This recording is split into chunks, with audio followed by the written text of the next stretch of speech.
Here at Paddy Power, we're the home of the Money Back Special, with some incredible offers every single week. Check out the website or app today. Terms and conditions apply. 18 plus begambleaware.org.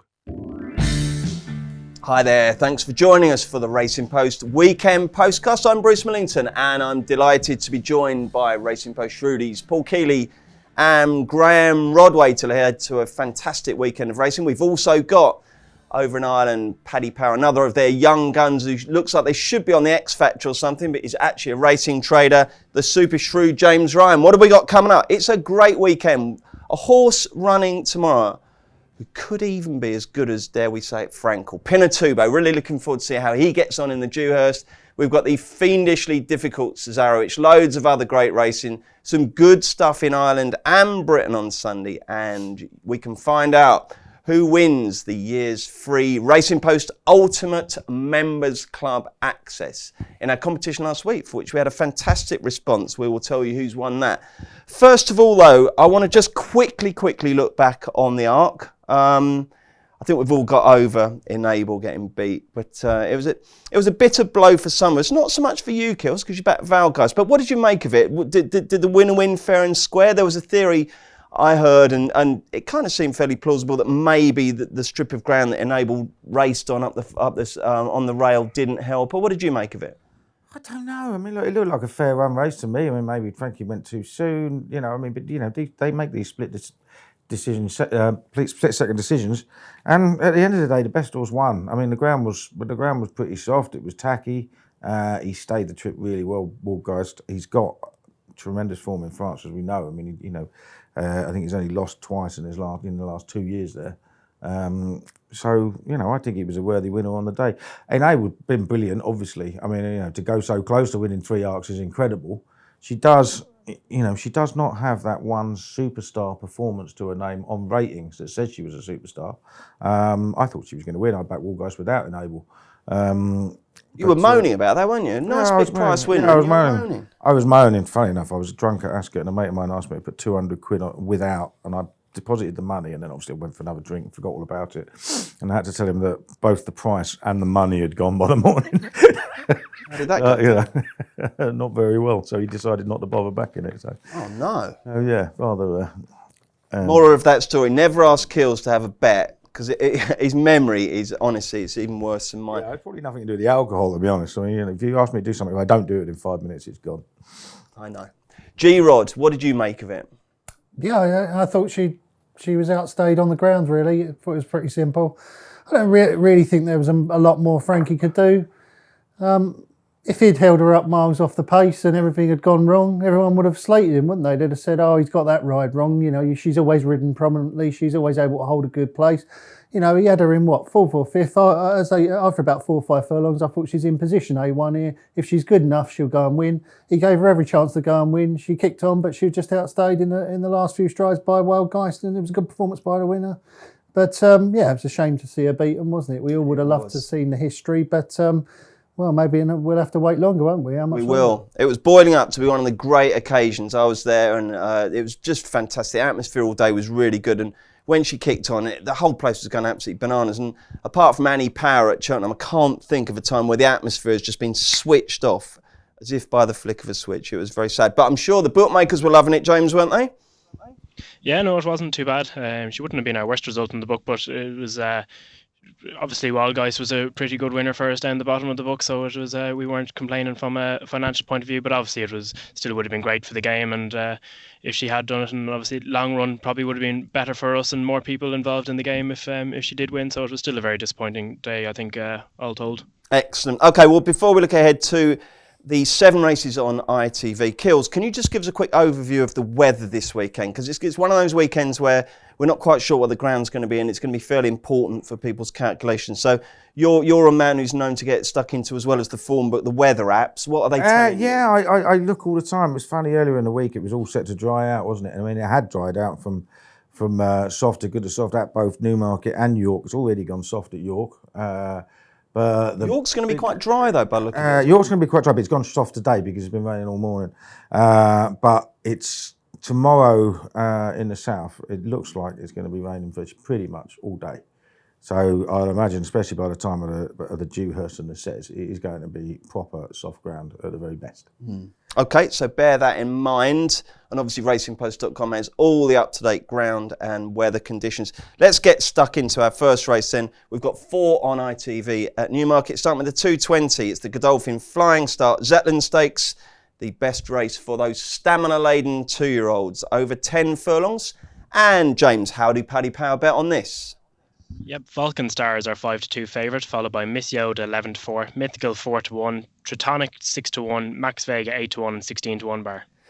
Keels, you can kick us off. How confident are you that this weekend's going to go well for you? You're going to tip plenty of winners, just Not massively. I mean, it's an incredibly competitive and hard weekend, isn't it? No doubt about it. And this is one of those tricky races where it's a complete guess up as far as the betting's concerned. All these horses that have had a couple of runs. Won their maidens, not done much more than that. And so, but the fact that the horse with the best form actually is the complete outsider of the lot. Actually, the best form on Racing Post ratings, on official ratings. Everyone's expecting all the others to improve past it. But this race doesn't, it's rarely won by a superstar. I mean, it has been won by some good horses. Kew Gardens won it, didn't he? Kew Gardens won it a couple of years ago. But you also find that if you look through the history of the race, it tends to be won by horses with a bit of experience, and it's going to be a proper slog tomorrow. So I'm going to take a chance on the rank outside. A Subjectivist trained by Mark Johnston. He's been running over a mile, and all he's been doing is staying on at the end. He looks like he's going to stay forever. Mark Johnston's run some good horses in this. Hartnell won the Queen's Vase before going to Australia. DXB was second in it. Permian was second or third in it. And Subjectivist, he's a three parts brother to Sir Ron Priestley. Guaranteed to stay. I just thought 25-1 was a bit of a big price, because the way he runs, it looks like he'll improve, and the others already need to improve to catch him, and he's the outsider. G-Rod, who do you like?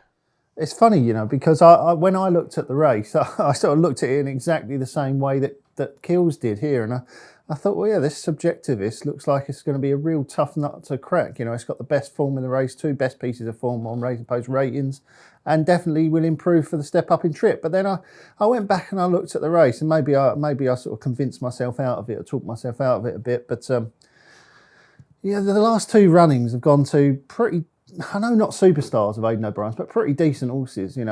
Kew Gardens and Norway. They're both Group winners. So obviously Kew Gardens being a Group 1 winner, and I think they recorded 110 and 107 RPRs in order to win it. And I just wondered whether Subjectivist had the improvement in him to reach that sort of level, and I'm not convinced he is. So They both had more runs than the O'Brien horse has in that race though this year. Yeah, but although it is interesting, obviously having won it the last 2 years, that with decent times, that he is bringing Mythical. But I'm not going to tip Mythical anyway. The one that I liked was Tritonic for Alan King, who was he was on my tracker straight after he finished 4th first time out at Haydock. Stayed on really well. It was really deep ground that day, and they also one it was called Fred, and they ran a really good time. The races worked out really well, and Tritonic came out and stayed on really strongly to win at Foss Lass next time out, having looked and beaten all ends up. And then he turned out last time at Newbury. It was quite a decent price for the Haynes, Hanson and Clark, and again he just looked better and better the further he went, and he's by the sea, the moon. He's bred to handle plenty of cut, and I think that he'll improve significantly for the step up to a mile and 2 furlongs, and he could reach the level that's needed. But I wouldn't put you off Subjectivist each way either. Okay, and who's your selection, James? Yeah, I'm sticking with the Godolphin good 2-year-old start to the year, or to the end of the year. I thought Vulcan Star looked very smart in his last outing in Goodwood. He fairly pulverised his opposition, was fairly eased down towards the finish, and it was still a pretty good time that day, even though he was eased down in comparison to Ardaria, James Franchise, good filly, who's carrying £6 less later on in the card and rated 102, and obviously she's a 3-year-old as well, so I thought that looked pretty good. And obviously the third, Oslo, who was beaten 7 lengths that day at Goodwood, has come out and won off 75, just giving a bit of substance to that novice form himself, albeit obviously it's a good bit lower than what this is, but I just thought he looked like almost a potential star, and he's a lovely moving horse. He cost £1 million as a yearling. I just think he'll be very hard to beat. Okay, one of my tracker horses is in this kills, Miss Yoda. I just thought it's probably a little bit too short based on just who connections are rather than. Yeah, of course. I mean that's the whole thing about this market though for this race. I mean, one or two of them may be good enough, but their next season staying 3-year-olds, and whether they're actually tough enough to because it's going to be a right slog tomorrow. That'd be my worry. Okay, another test for the 2-year-olds over a mile this time. It's the 255, it's the Dubai Autumn Stakes. A Group 3. James, give us a show.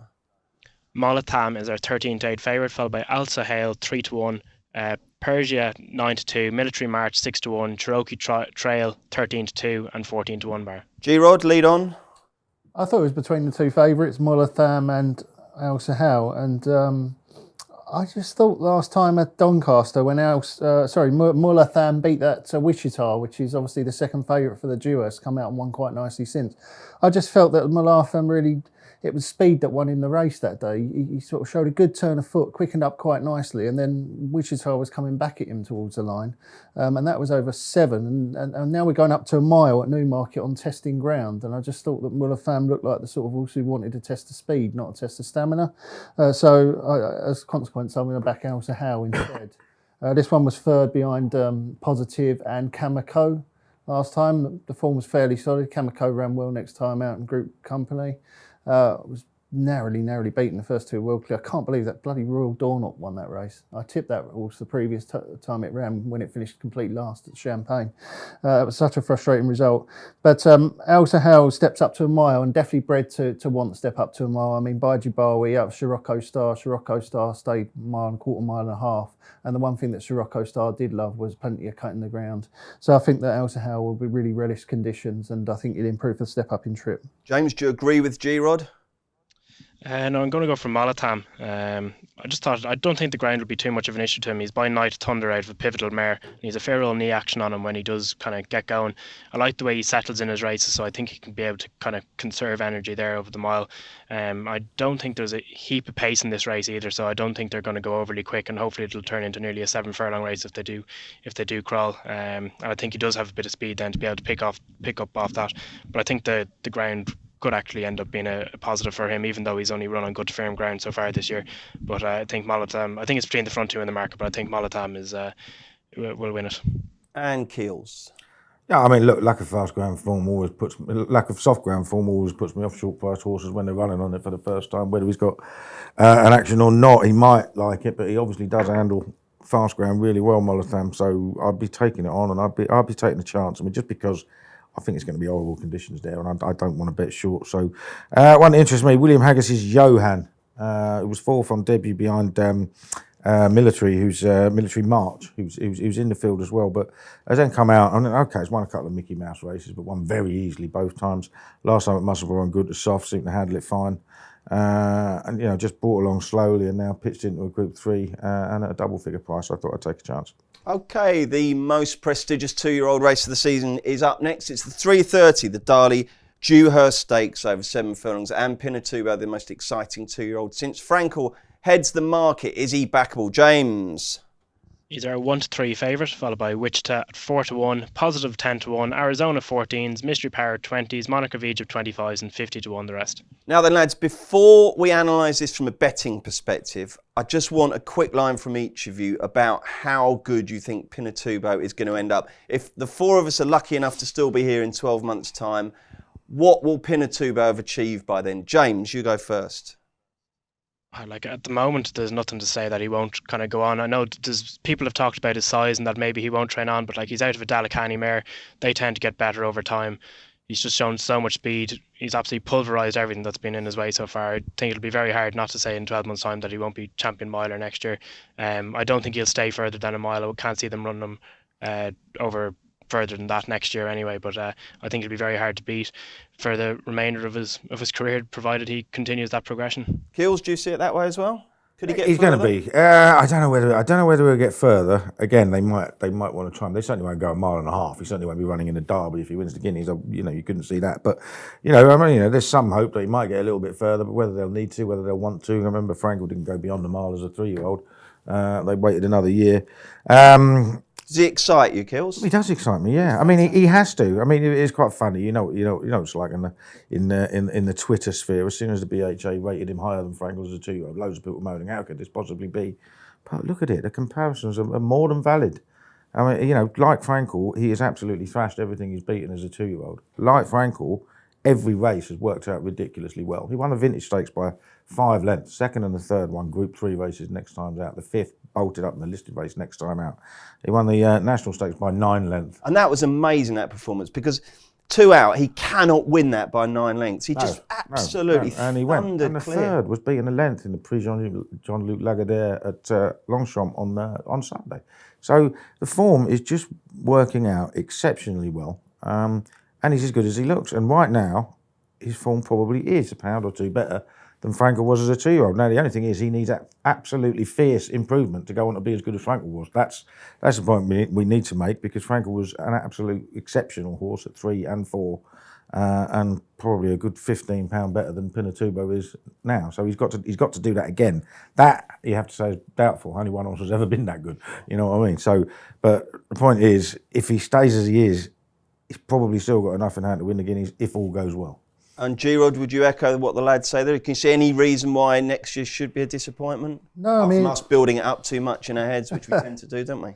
Well, we'll get excited, don't we? But nothing wrong with that, is there? That's what the game's all about. I mean, Kills has summed it up pretty well, really. I mean, he's an outstanding 2-year-old, isn't he? The sky's the limit for him. It just really depends on how much improvement he makes from 2 to 3 as to how good he is going to go on and be. And we look forward to seeing what improvement he does make. We certainly do. OK, let's look at the Dewhurst as a betting heat. And bearing in mind that there is, there's a double-digit field here, so we're going to get each-way value as well. So it might be that even if you just want to watch Pinatubo win and hope he absolutely waltzes home, there could be some each-way options against him. James, how are you going to approach this from a betting perspective? Yeah, I think the each-way angle here would be fairly interesting. Also, I think the betting without market, when that appears probably later on this evening, will also be very interesting, because obviously there'll still be 8 runners and you'll be getting your each-way mark there. I'm looking at this just essentially horses that have gone on soft ground, and I'm willing to forgive Monarch of Egypt a bit for his last run, even though there probably wasn't too much come to light from that.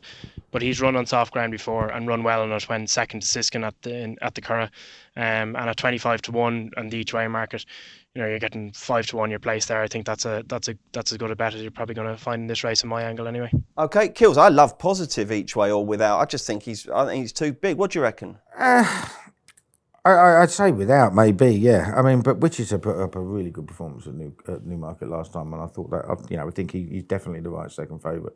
He's probably much ahead of positive on that as Pinatubo is ahead of him. So I can't really argue with the market. Not a race I'm going to get involved in. Just going to watch it, enjoy it. Okay, and G-Rod, have you got an angle? No, similar to Kills, really. Pinatubo's probably going to win and barring an absolute massive upset. And I didn't really look far beyond it. I just thought move on. All right, just one quick one, G-Rod. 3s on Pinatubo. There are people now. It's a betting tax-free environment. There are people who like to lump on. Have you seen worse 3s on shots? Is the ground a worry for you? Yeah, I mean, there's definitely been worse 3 to 1 on shots. I mean, considering he comes in here unbeaten in 5, and he's probably already achieved more than most recent Dewhurst winners had done. However, I mean, if it got really, really deep and really testing, then you would start to wonder about whether you wanted to part with your 300 to win 1, wouldn't you? But I mean, apart from that, there's no obvious reason why he's going to lose, is there? Okay, right. Hopefully the lads are full of betting angles on our next race, because it's the Emirates Cesarewitch at 4:10, 2 miles, 2 furlongs, one of the great flat handicaps. It's going to be absolutely fascinating. You've got Willie Mullins against Aidan O'Brien and Mark Johnson and Sir Mark Prescott. So it really is a clash of the jumps stables and the flat stables. I can't wait for this. What's the latest betting, James? Yeah, and we're 7 places here, Bruce, which currently is the best in the marketplace. So Build Me Up Buttercup is our 9 to 2 favourite, followed by Ranch Hand 7 to 1, Land of Oz 7 to 1, Timoshenko 8 to 1, Sneaky Getaway 12s, Great White Shark 12s, Great Tango 12s. He's been a bit of a mover today. Mr. Everest 14 to 1 and 16 to 1 bar. Kills, you must have spent absolutely ages with your snout in the form book trying to suss the winner of the Cesarewitch. Yeah, I have, and I backed 2 horses earlier this week. Both of them are much bigger price now than they were when I backed them. Sometimes them to be able to hear their hooves rattle. Sometimes, no, not necessarily. No, it's just a case of I haven't gone with what's excited other people in the market. So where are we now then? We started at the front. Build Me Up Buttercup is favourite. You can understand that. She's run really well against a filly that went on and won a group race next time. So she's well in. I'm not 100% sure she wants really soft ground.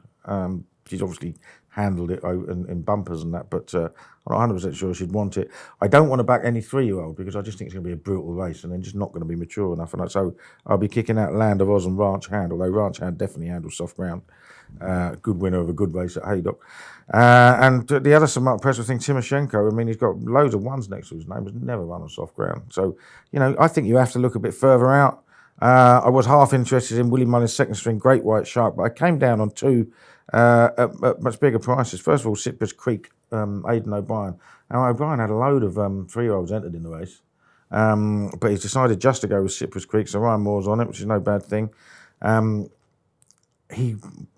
he stepped up to 2 mile for the first time last year, he won a Group 3 at Naas, and then he was beaten only 3 lengths in the long distance cup at Ascot. Had a rating of 109, and he came back this spring and he was useless. He beat 1 horse in 3 starts, dropped to 103. He's actually run better on his last 2 starts. He was 8th in the Irish Ledger, went up £3 for that, and then second to Castana, the horse that had beaten Build Me Up Buttercup. Beaten a fair way, but in a sort of steadily run race, and I think he just stands out as an out-and-out stayer. He's a brother to Capri, who won a Ledger. He may have gone at the game, but his Racing Post ratings are back up towards what he was doing at the end of last year. So I think he was an interest, especially with 7 places. What price is he? He's 20s with Paddy, and I think there's some bigger out there in the marketplace. And the other one I've backed is Dubawi 50. Now, he hasn't run particularly well last time. He was well beaten by Eddystone Rock at York last time when he was favourite. But his record in these really big handicaps is pretty good. He was 4th in the Cez 2 years ago at Withhold.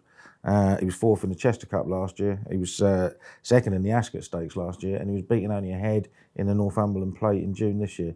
So, and he's now a pound lower than for that. He deserves to win one of these races. He's never run on really soft ground, but the only 2 times he's run on good to soft, he won. Might just help him.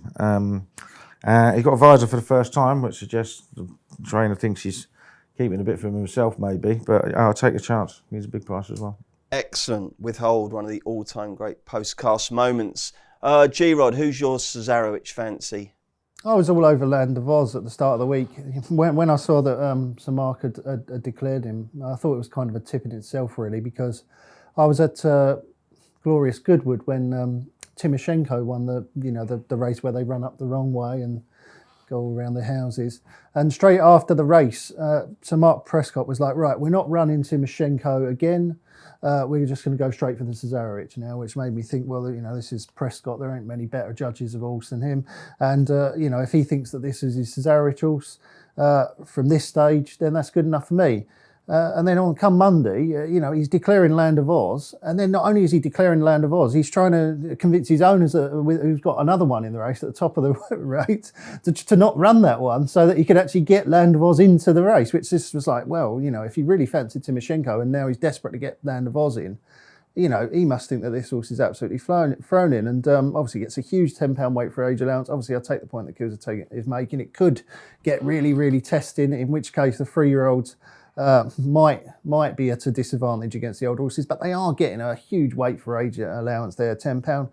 But so the only downside, of course, is that come Thursday we get the draw through, and it's drawn like 30 of 31, And the one thing I was thinking on Monday when I saw it was just like, if this horse just gets drawn in 1 to 10, this is max bet material, and then it's drawn 30 of 31. And G-Rod, the draw is a massive. You wouldn't think 2 mile 2 it would be that big a deal, but I think the stats bear it out. And the high draw's no good, is it? Well, it doesn't make any sense, does it? I mean, it's a 2 mile 2 furlong race where they've got a mile to the first bend, but yet for some reason it seems to be a real disadvantage to be drawn on the outside.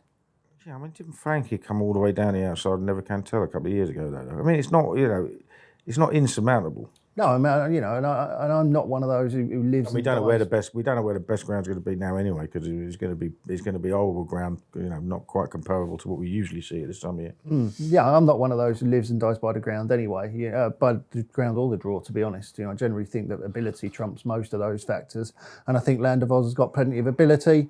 And he's a soft ground winner. He won in soft ground at Ayr. He don't get much more testing than when it gets soft up there. And he's by Australia, and I mean Australia's progeny tend to like plenty of dig in the ground. So I don't see conditions being a huge issue for him. I think he stays forever. I'm just worried about the draw. But if he can overcome the draw, I think Land of Oz could be different class. You're going to keep the faith. I'm going to stick with him. Okay, and James, who do you like? Yeah, no, this is as most excited as I've been about a bet now in quite a long time. I'm going for Tony Martin's Mr. Everest here. I think he's a really, really interesting horse. We go back to the Irish November handicap last year and he won it pretty snugly, beating some pretty decent horses in Eddystone Rock and Wonderlace, who've obviously come out and done really well. He's only £4 higher. He had a lovely comeback run there in Listowel over hurdles a couple of days ago, ridden really kindly, just let him come home in his own time, really, kind of bumping into a couple of horses. And before that, he ran in the handicap at Galway, the big amateurs handicap race, and just had no run whatsoever and pretty much finished on the bridle that day. We only have to go back and look at Tony Martin's record in the race. In the last couple of years, he's had Golden Spear and Quick Jack, who have both run really well, pretty much been placed nearly every time they ran. So you can see that he could put him away and have him ready for the big day. In 2007, he won this with a leg spinner. Now, interestingly, 30 days before the Cesarewitch, similar to what Mr. Everest ran that year, leg spinner was 7th in a handicap hurdle at Listowel. So you can see where Tony kind of likes getting a little run into them over hurdles to kind of set them up for this race. But I think off his mark of 86, he's now £10 better off with Great White Shark than he was that day. John Egan rode him to win the November handicap at Naas at the end of last year and is obviously back up on him again. He's won on heavy ground, so he should stay. He's a hurdler. He's a 6-year-old, so he's fairly hardened. He's run really well in 2-mile handicaps at the end of last year as well. I just think he's as good a bet now as I think I've found in quite a while. I really like him. And I know the lads in the office too. Frank is very keen on him as well. He is indeed, yeah. I know. I spoke to Frank Hickey, so if you're a regular Postcast listener, you'll obviously know Frank and David Jennings, and both of them really echo what James says. They like Mr. Everest. So, interesting stuff there. That is Newmarket all done. We've got 3 great races at York coming up next. So, does an each-way bet mean that my horse has to do part of the race in reverse? Everyone loves a newbie. That's why Paddy Power Games are giving all new customers 60 free spins on daily jackpot games. New Paddy Power Games customers only, 1 per customer. T's and C's apply. 18 plus. BeGambleAware.org. Welcome back. Let's look at the York races. 3 of them on ITV. Starting with the 240, the Coral.co.uk Rockingham Stakes over 6 furlongs. James, take it away with a show of prices. Yeah, and Lampang is our 5-4 favourite, followed by Cobra Eye 6-1, Hoorays 6-1, Misty Grey 7-1, Stone Circle 10-1, 12-1 bar, and we're money back as a free bet if your horse finishes 2nd, 3rd and 4th. So if you want to take on the favourite, it's probably a good race to do so, and that's a max free bet of a tenner that you get back. Lovely stuff. That is available on paddypower.com or the Racing Post app. Graham Rodway, who's going to win? I think that... Sorry, can you slow down? I just can't keep up with you. Come on, plodders. I think that Lampang is far too short. I mean, he's one of these sort of time horses, isn't he? He ran an amazing time first time up. Was it Carlisle, I think, and then, he backed that up last time, but he was odds on to do so, and he won by 5 lengths from 150 to 1 outsider. So, with the main market rival beaten, it does make you wonder quite what he achieved that day. And don't get me wrong, he obviously is a promising horse, but 5-4, 6-4 in this sort of race, far too short for me. I was quite interested in Ventura Lightning for Richard Fahey because he's run at the Curragh behind Lope Fernandez. I thought was a really good run. He was quite slowly away, and then he made up good ground on what I thought was the wrong side of the track, really. Lope Fernandez was on the other side, and he stayed on really nicely towards the finish, finished 5th, and there were some good types in that. Guildsman, I think, was 2nd. And I think that's just about the best piece of form on offer here. Now, he comes in here off an absolutely rotten run last time out in France, where it was a maze on the feet, and he finished complete last. And there's no obvious excuse as to why. Just had a read of the Richard Fahey column, and he was saying he was very disappointed with him in France, but he didn't travel over very well. And he said Christophe Soumillon wasn't very complimentary about him. So what on earth he means by that, I've got no idea. He said, but I hope he can bounce back here. Anyway, there seems to be legitimate excuses for that poor run. Maybe he didn't travel over well. Maybe he wasn't the best behaved or something like that. I don't know. But evidently that wasn't his true form. If he can come back to that form he showed at the Curragh, there's no way he's going to be a double figure price. So Ventura Lightning each way for me. Who for you, James? Yeah, I'm going for Mystic Ray here. Just kind of a chance at the 7-1 price. He's been, running against some of in the better 2-year-old races this year, and his last start he was finishing off really well against Lazuli, who's running today in the Cornwallis. So, if he was to run well in that, this would be a more confident selection. And the third from that conditions race last time out, to come out and won again since. So I just think it's pretty solid for him. I think he'll run his race. He'll run to a mark of nearly 100. Like in his last 4 starts, he's run to 100, 97 on Racing Post ratings. So he should run his race, and I think if he runs that race, he'll be close enough there to the finish. Keels, you're going to take on the Jolly as well? And it's funny because Rodders has made a great case for why the horse is underpriced, and you can certainly argue that way. But I think he'll win. I mean, it's just the way he did it at Carlisle. It wasn't so much the finishing time; it was just the fact that he flopped out of the stalls and he ran really green, and he was just in the middle of the pack with loads of horses to pass, and you had no chance whatsoever.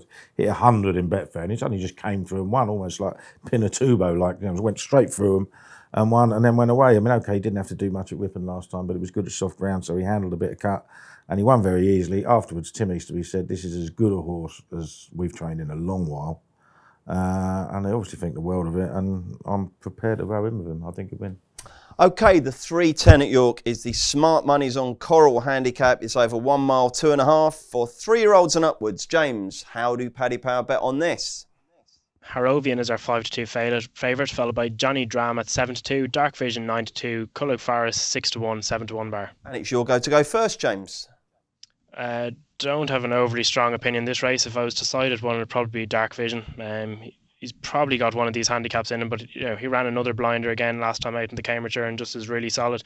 I just think he could be competitive, but again, it wouldn't be a very strong opinion. You got a strong opinion, Keels? Yeah, pretty strong opinion. Yeah, I mean, I don't think I've backed Dark Division a load of times, but I've given up on him. I just don't think he actually wants to do it.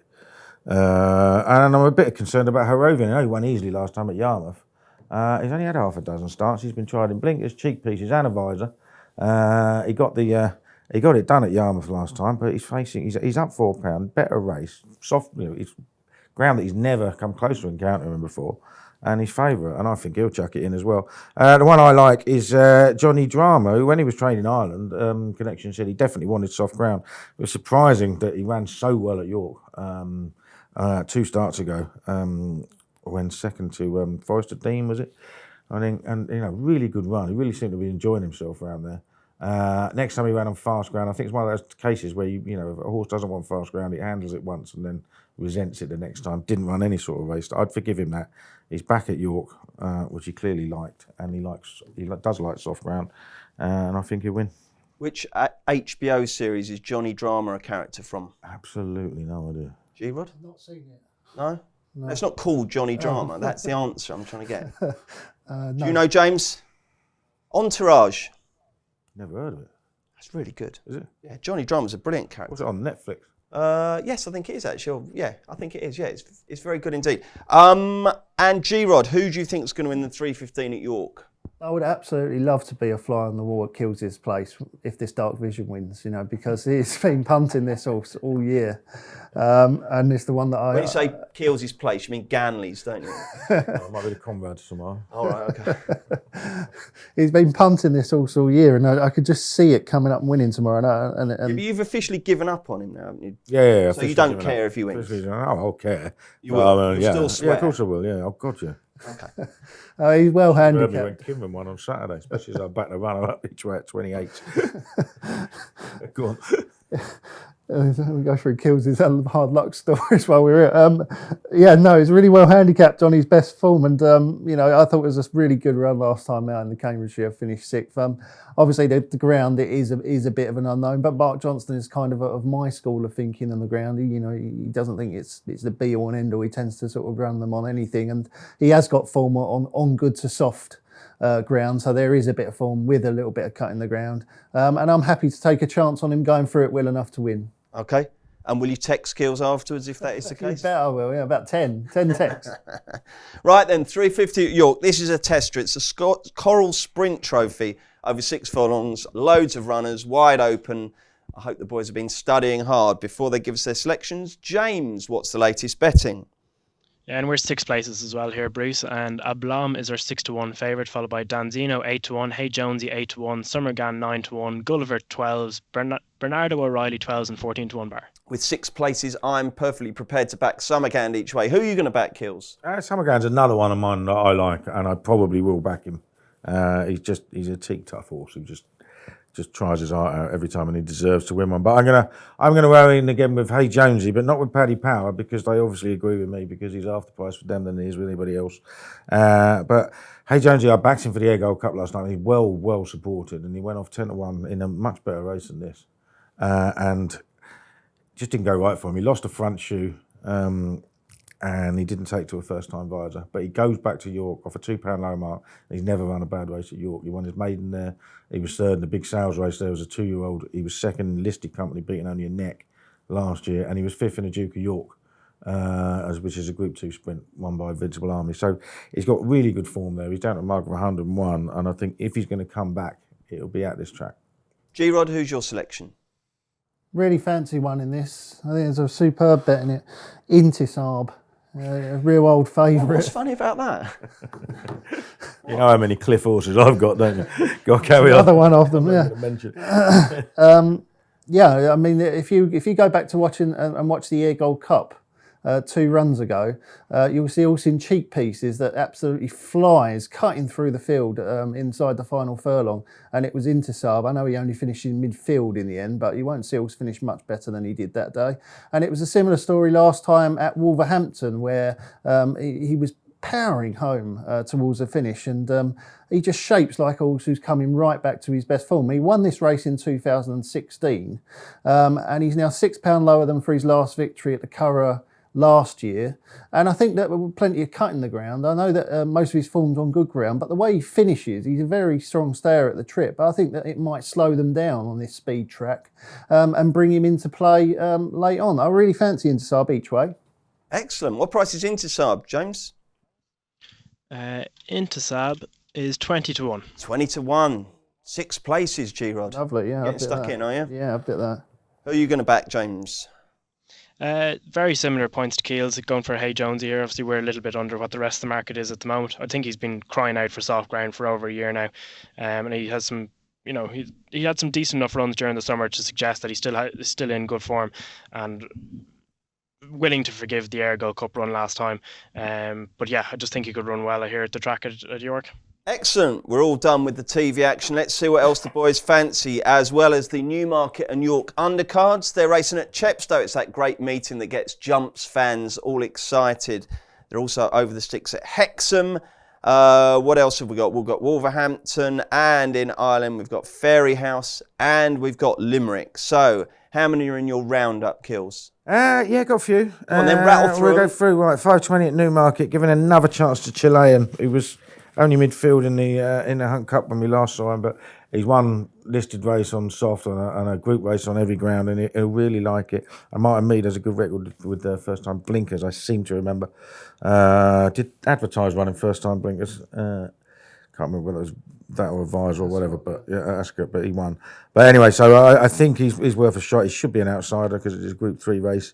Right, we'll go to Chepstow for the Saturday. That's the rest of my Saturdays. Highest Sun in the 245, ran well in some decent races last year until he got to Cheltenham and blew out altogether.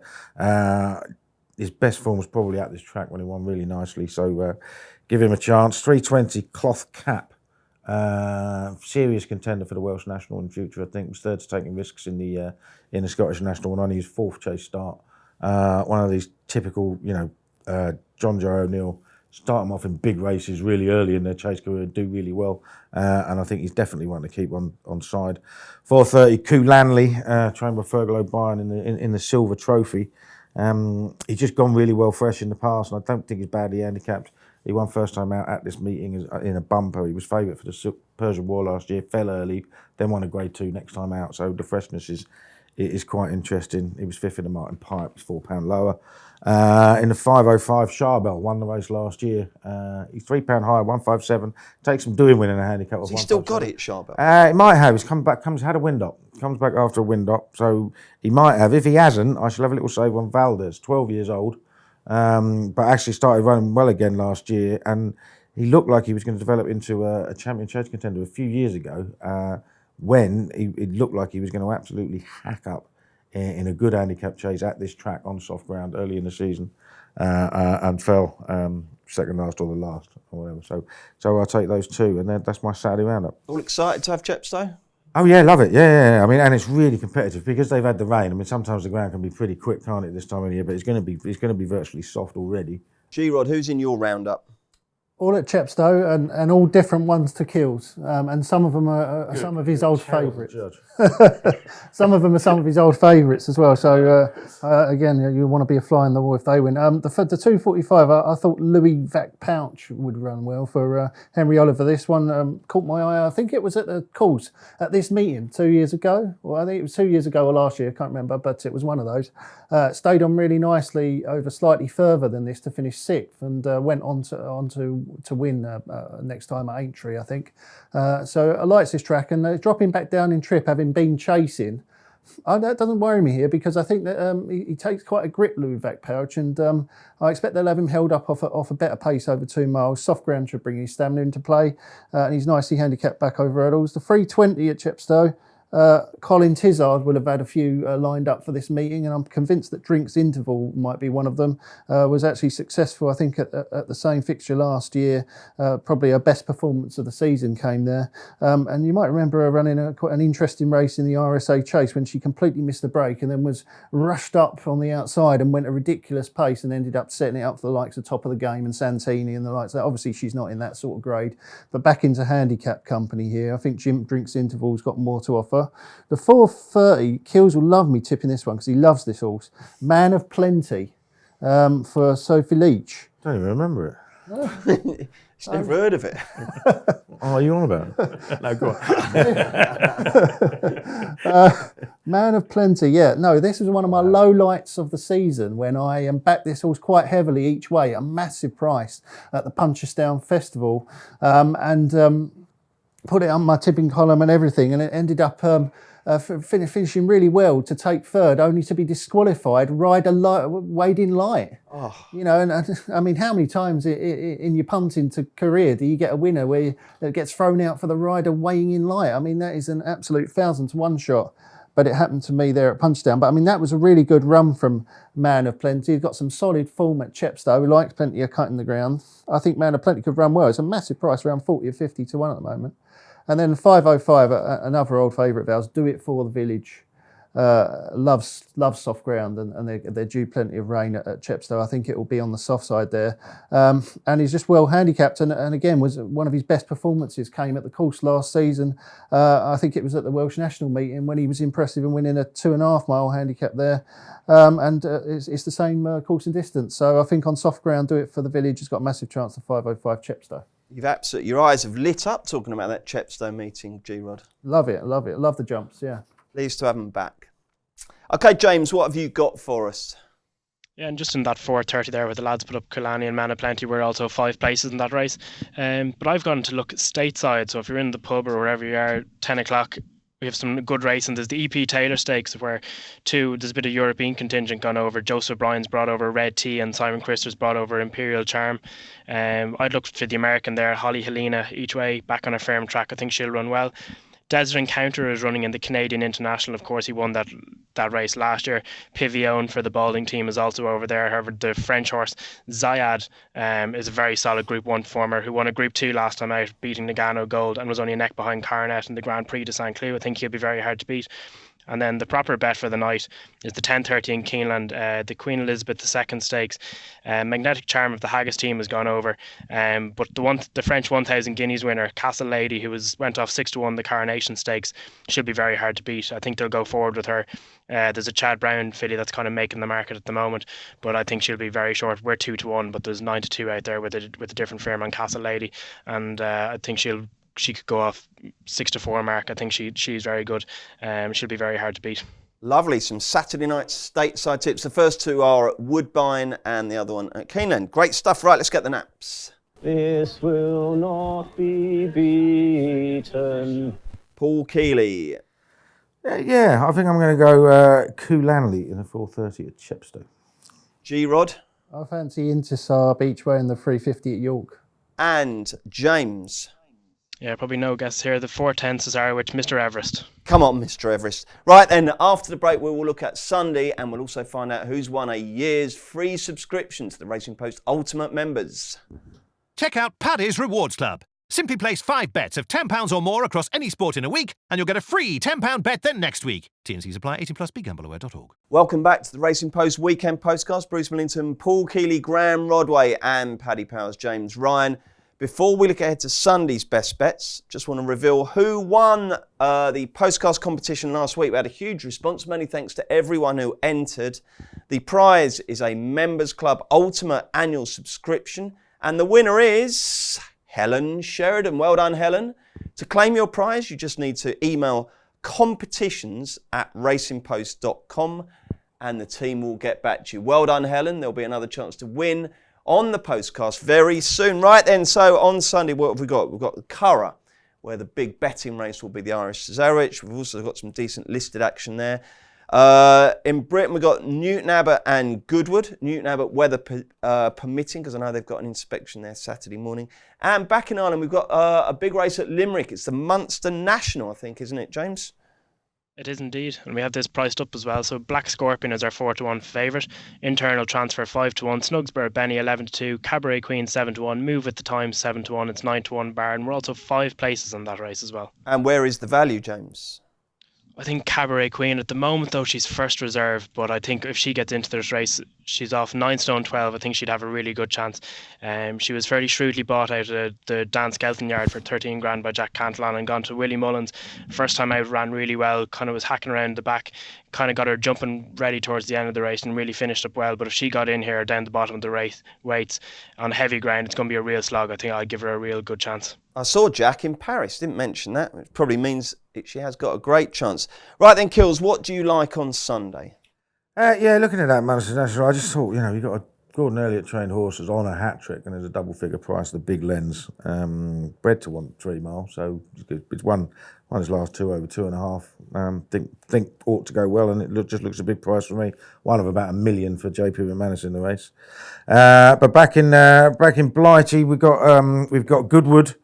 And they race on heavy ground. It's going to rain all day, so it's going to be miserable. We might not be able to see very much, but hopefully Ptarmigan Ridge, who I was all set to lump on heavy ground at Haydock a couple of weeks ago, that's in the 340. He did have the owner. I haven't. No, he did have really strong Haydock form when he hasn't got the same for Goodwood. But I think it's the ground that's most important to him, so I think he'll run well.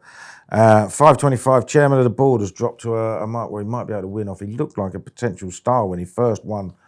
First time out as a 2-year-old, that was on bad ground. I remember that. Was on bad ground at Goodwood. Hasn't done very much since. Been gelded, had 1 run since. Didn't show that much, but didn't run that badly, even though he was last. So maybe bottomless ground is what he needs. And over at Newton Abbot, where the ground is already soft as well, De Rasher Counter loves soft ground. Emma Lavell's got her horses in very, very good form, and he was pretty progressive last year. Probably got a bit more to come. G-Rod, what are your Sunday fancies? Yeah, just a couple. I just caught my eye that Posh Trish is running over fences. First time out, 255 at Newton Abbott Intermediate Chase. She's running against Reserve Tank tomorrow, though. She's in 2 races. Oh, is she really? That didn't catch my eye. I think she is. But I'm excited to see her. Wherever she runs. Wherever she goes. Check that's right. I'm just going to check that's right. Yeah, wherever she runs, she's an interesting horse. I mean, she loves soft ground, so the testing conditions won't be a problem. And I thought she looked like a chaser in the making all last season for Paul Nicholls. And she's an exciting type. The best bet of the day on Sunday, I thought, was Downforce in the 3:15 at Curragh.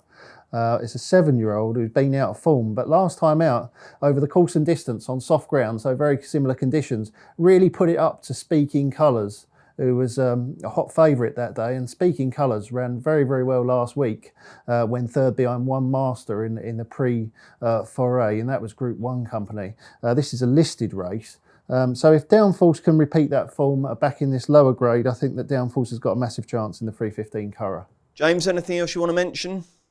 Yeah, just the Irish Cesarewitch, which is on at 425. It's a really competitive heat and we're 5 places on it. I'd like to go down to the very bottom. And Noel Mead trained Red Jerry, been really consistent all year. And was fairly eye-catching last time out, finishing a fast finishing second in Listowel over a mile 4. So I think just the step up and trip could do him well. And in the last race, we have our own little horse running, Pulse of Shanghai. Dad trained her to win over 5 furlongs in Down Royal last time out, and since gone down to Paddy Toomey's. We think he could nearly have a stone in hand, so I think he could run really well in the 30 runner handicap. Oh, what's he called again?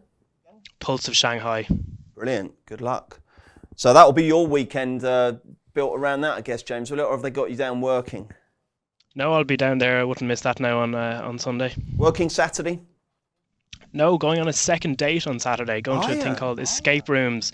So we'll see how the team bonding gets in. You get locked in a room and you have to try escape. So we'll see how that goes.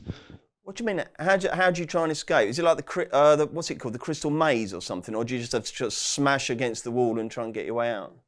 I think it's all like little puzzles or something you have to solve, and then you find a key and open up a door and go into another room, and etc. etc. But we'll see how that goes anyway. How did the first date go? It was grand. Yeah, he's got a second one, but I mean, did you par it or birdie or it was all right, was it? No, yeah, it was a good solid par, I'd say. Excellent. Keels, what does the weekend hold for you? Yeah, I'll be going watching a racing somewhere where I can be served an alcoholic beverage tomorrow. And a very quiet Sunday. Just to say, Chepstow tweeted they've had 22 mil of rain since 6 p.m. yesterday, with another 15 mil forecast today. So it's going to be very soft there. Yeah, we just want to make sure it's on, don't we? No, there's no chance. On, there's no chance of it not being on. No. But it'll be very testing. But it'll be testing. It won't be Welsh National Heavy Ground testing, but it'll be testing all right. You'll need to get home. G-Rod, what are you going to be doing over the weekend? I've got quite a busy weekend. Live tipster on Saturday, so race day live at racingpost.com if you've got any questions, which I'm sure there'll be plenty. And Sunday, it's my eldest's 5th birthday, so we're having a big party, big family party. We've even got my in-laws flying over from Canada. Not specifically for the party, but it's the first day of their visit. So I'll be making the trip down, no doubt, to Gatwick on Sunday morning, and then bringing them back up to Chelmsford, and then we're going to have some sort of huge party. So I expect come Monday I'll be absolutely exhausted. Excellent. Well, good luck. I hope it all goes well. The weather's not going to be great. You haven't got a bouncy castle involved, have you? No, that's a bit of a downside of having a winter birthday, isn't it? I've got one as well, and you can't really have those great. No, I honestly, I don't want my kids. I hate bouncy castles. I get massively jittery. I don't think I'm. You're not one of those people who think they're going to fly away, are you? No, not that. But I just see all these little skulls bouncing around and just bashing into it. Just honestly, it absolutely terrifies me just watching it. It's awful. Well, anyway, good luck, guys. Good luck with your tips and good luck with your bets. Hopefully the lads have put you on to a few winners. And don't forget, if you enjoy the shows, please make sure you rate, review and subscribe wherever you're listening. And tell us your best bets on our YouTube page as well. Maddie's back on Monday to review the action. We've got golf on Wednesday, football on Thursday, and then next Friday we're back looking ahead to one of the great occasions in the racing calendar. It's British Champions Day. I'm Jose Mourinho. I know a thing or two about being special. English Manager of the Year 3 times, special. Winning the daily jackpot on Paddy Power games, not special. Understood, Jose. Yes, someone wins an average £40,000 jackpot every single day. So if you win, don't think you're special. Daily Jackpots by Paddy Power Games. Jackpots must be awarded by 11 p.m. and vary from day to day. Jackpot is shared with other operators. Available on selected games. T's and C's at paddypower.com. 18+ BGambleAware.org.